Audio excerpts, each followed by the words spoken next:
You're listening to Radio Multiverse.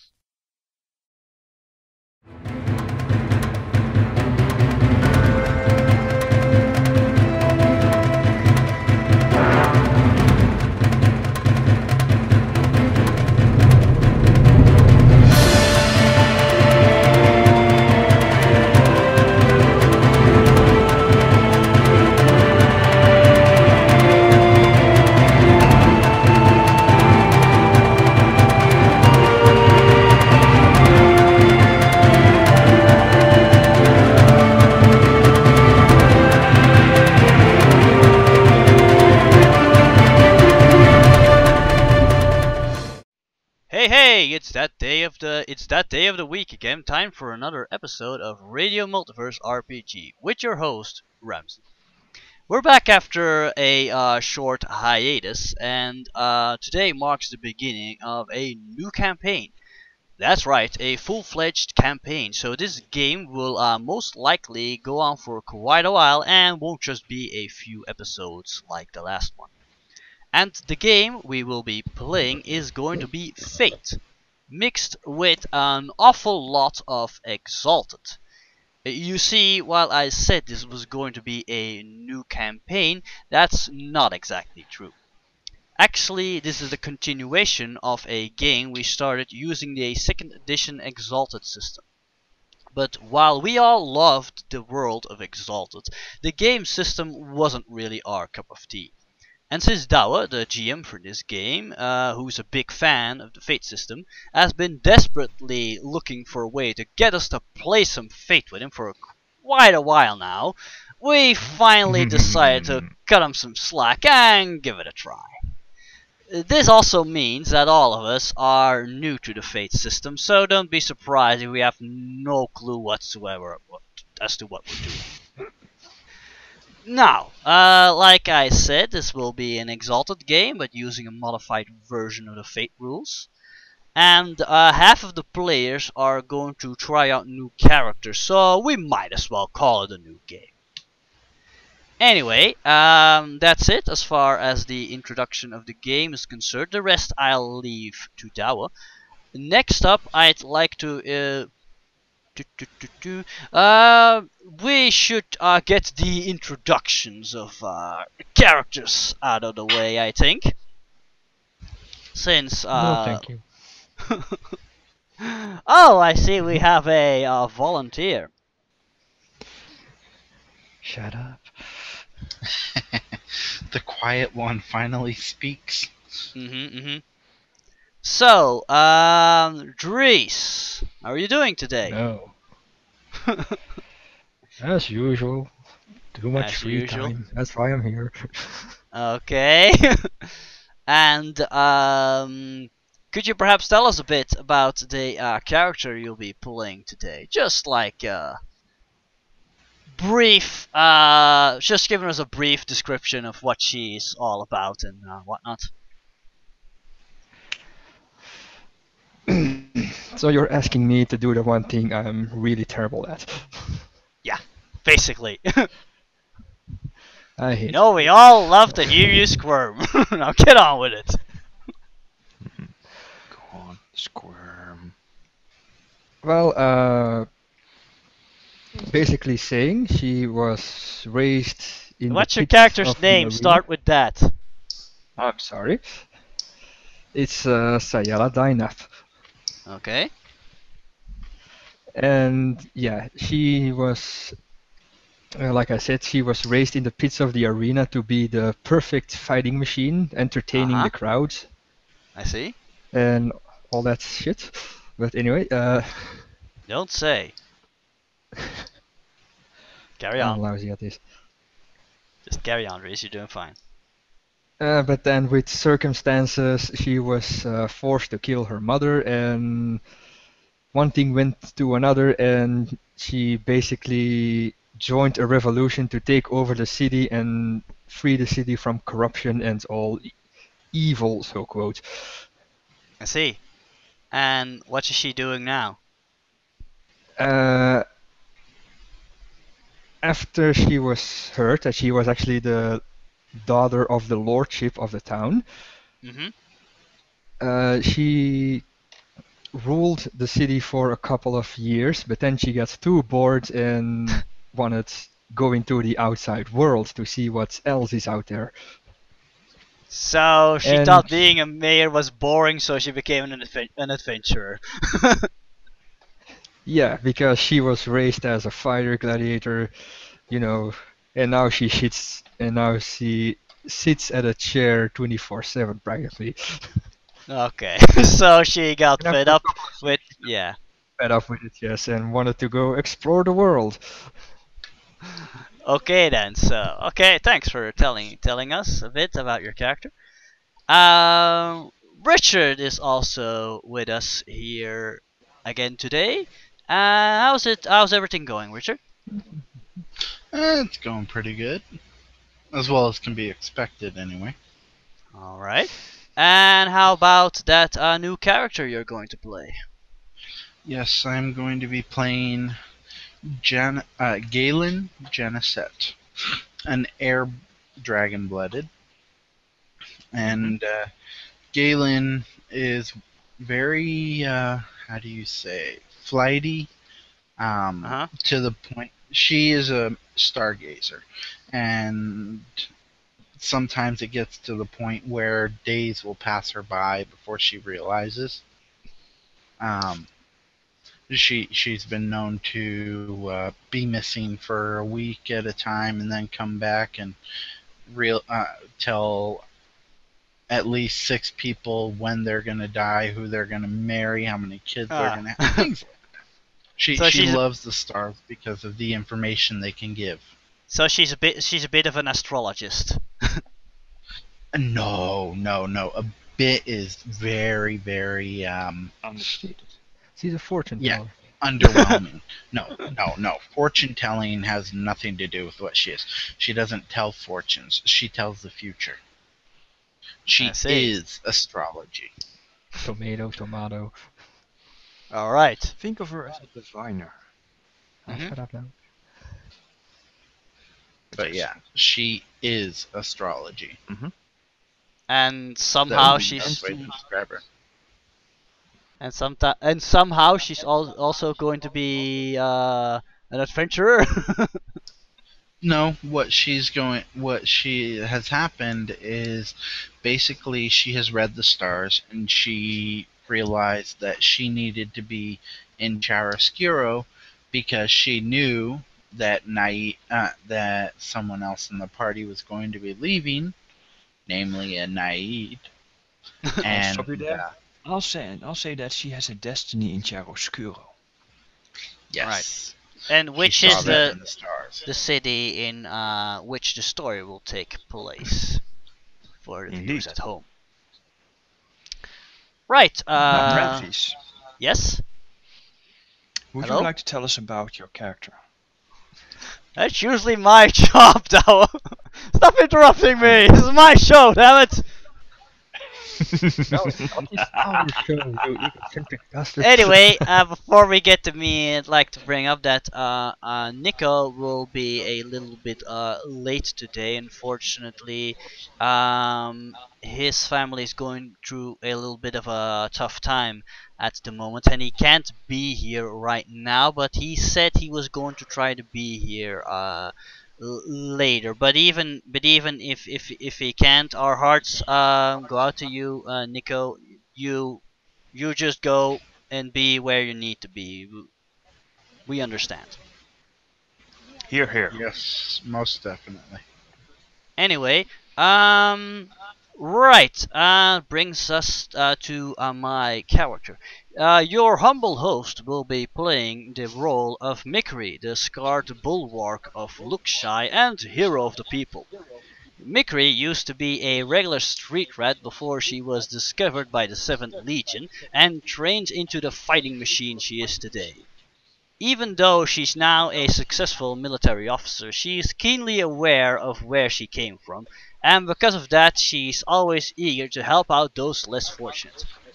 Also, she's got a little bit of a revenge thing going on, because in the event that to her being recruited by the 7th Legion, she and her family were attacked by a bloodthirsty maniac, only known as the Ruby-Eyed Killer, who cold-bloodedly murdered her brothers and sisters. So obviously she's seeking to avenge their death. Anyway, that's it for all the introductions. I will now direct the attention towards Dawo, who will probably tell you a little bit more about today's game. Indeed, welcome dear listeners. Do make yourself comfortable because I will be talking a bit longer than usual. Oh boy. Exalted has a bit of backstory to it, and I'm going to try to pick up the most salient points that I find are most useful to know before we start. So, Exalted. The world is called creation, and creation is surrounded on all sides by the wild, a realm of primordial chaos that is passively trying to dissolve creation. Only the elemental poles of earth, air, fire, water and wood prevent this event. There is no north in this game. There is the compass here just points to the center of the world. So yes, it is a world quite unlike ours. For instance, gods are very real. Each of them is tasked to make certain that certain things work properly, be that a hammer, an axe, a river, or such things as love or justice. Unfortunately, all of them are trying to shirk their duties to go play the games of divinity. Whatever it is highly addicting, preventing them from doing their job properly. Now, this is a strange world, and but to understand it properly, you must realize that the smallest known part of anything is a one mode of essence, a small bit of power. It's the smallest unit of power that can be imagined. Everything in creation is either made out of it or powered by it, or both. The difference between mortals and exalted is that the exalted know how to manipulate the essence consciously. And this is mostly done through charms, which is the natural way for an exalted to manipulate the world around him. Those very few that study how essence works intimately become sorcerers, shaping essence by the truckload through the use of all-powerful spells. I see that I've neglected to put out make one crucial distinction between mortals and exalts. Mortals are normal humans. They have no special powers. They're just normal people. However, some people are more than others.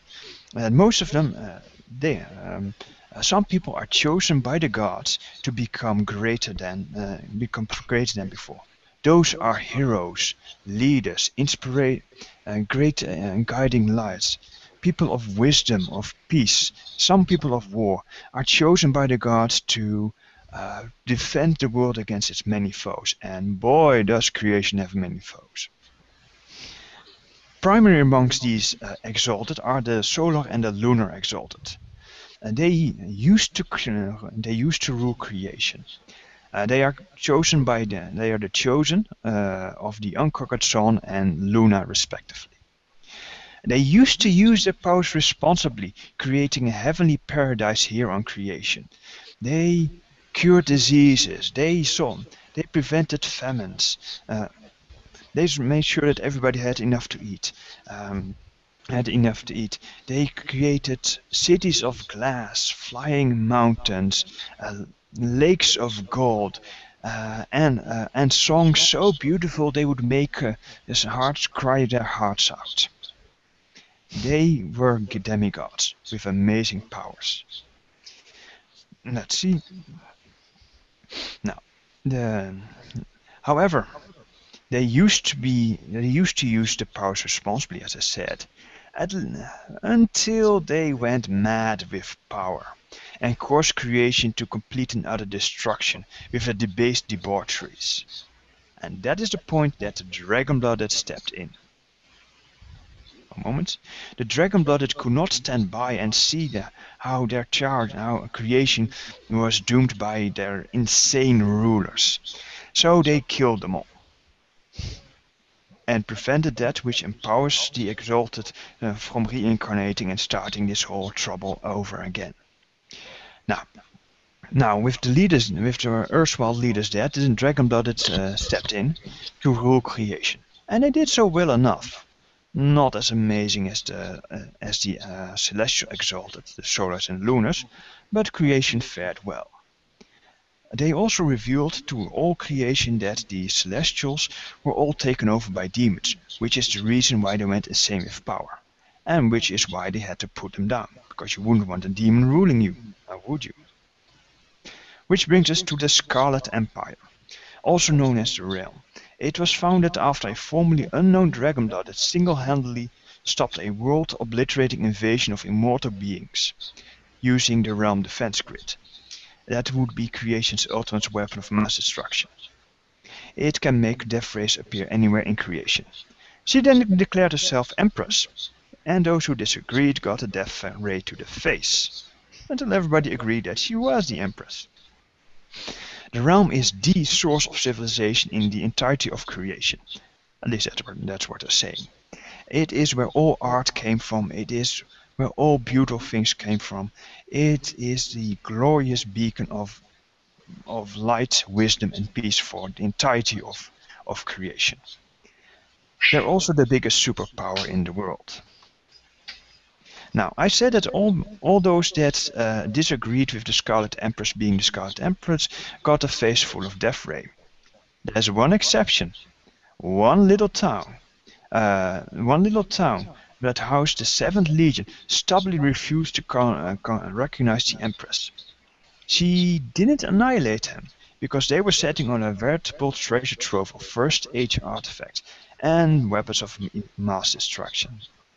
So the Empress wisely decided not to provoke mutual assured destruction. Also, this is what Luxai is. That little town is now known as Luxai, which ties into Mikiri's background story. Yeah. Now, the region that we're playing in is called the South. Don't ask me why it's called that. It is dominated by the elemental pole of fire, so it's hot, very, very hot. It's all about tropical temperatures, deserts, savannas, some jungles, some oases, and more deserts and more wasteland. In it is a city, the famous city of glass, Chiaroscuro. This is where the game has started. Chiaroscuro is a First Age city that was broken when the Empress found out that 7 Dragon-Blooded leaders met there to start a revolt against the rain. This was about 800 years ago. She, of course, obliterated them with the Realm Defense Grid, forever breaking the dew of the South in thousands of pieces. This beautiful, wondrous city is now a broken shell of what it used to be. For the next 5 centuries, if I can remember correctly, yes, I'm doing this from the top of my head, barbarian tribes raided the city, each only holding on to it until the next ambitious barbarian warlord came around. This ended when the famous, what was it, Thomas? Let's call him Thomas for now. Thomas Khan united all the tribes and became the Tree Khan, greatest of all Khans. He took the city, and instead of raiding it for all it's worth, he made it the empire of his empire. The capital of his empire, the Delzani Empire. Unlike most invaders, the Tree Khan managed to keep a hold of his capital for his entire reign, until his death. Amazingly, almost all of his heirs also proved to be extremely capable, thus ensuring that the Delzani Empire prospered. Normally, the Delzani Empire is a vassal state to the Scarlet Empire, but up until Jeju's Turkan's death, that was the former ruler of this town, about 30 years, they kept their independence. However, his son, Semonos Turkan, has some unfortunate character flaws that allowed the Dragon-Blooded of the realm to take control of the city. Not only do most of the citizens abhor the submission to the realm, but there are also a people divided. On the one side there are the Al-Bajia, the Delzani that have lived in the city and have become civilized. They make their living through farming the savannah. On the other side are the Al-Hadar, the Delrazani that still ride and raid in the desert and the savannah, raising their herds of cattle and following wherever there may be green stuff for the cows to eat. And amidst this hot bear, a pair of Luxian dragon-blooded have landed on an important mission. If they succeed, their findings will tip the scales of power in Luxia's favor. Do note that their nearest reinforcements are about 100,000 miles away. Yes, literally. Now, last bit. The Troubles. About 50 years ago, the Scarlet Empress disappeared, never to be seen again. Now the realm, creation's only reliable defenses are bickering over who gets to lead them. There are two candidates. Memnon, a hard and ruthless woman who is the supreme sorceress, and Roseblack, a veteran female warlord of 500 campaigns, if I'm correct, that spends more time defending creation than defending her claim to the throne. Tensions in the realm are high. Almost all of the dynasts are drawn into this power struggle, leaving creation very exposed. And don't you know it? The Solar and Anthema have reappeared, causing chaos and havoc everywhere they go. The realm is slow to respond to these threats, and it's only time before a Solar establishes a power base so strong the realm cannot topple it. This demon then gets to do whatever he wants. Like the Death Knights. Nobody knows exactly where they came from, but their powers are eerily similar to the Solars.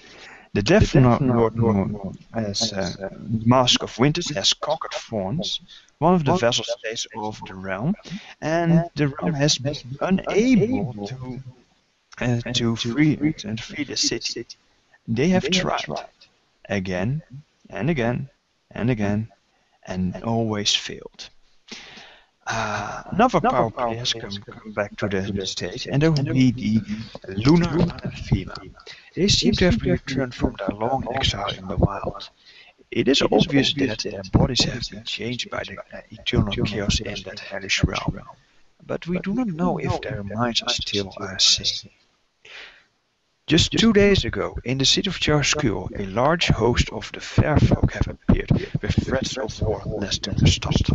It took all the might of the local dynasty and assorted heroes to stop just one Fey prince. And scholars know that there are actually an infinite number of princes still lurking in the wild. And last, but definitely not least, the desert is slowly but relentlessly destroying fertile lands, and none have found a way to stop it. Eventually, mankind here will starve to extinction.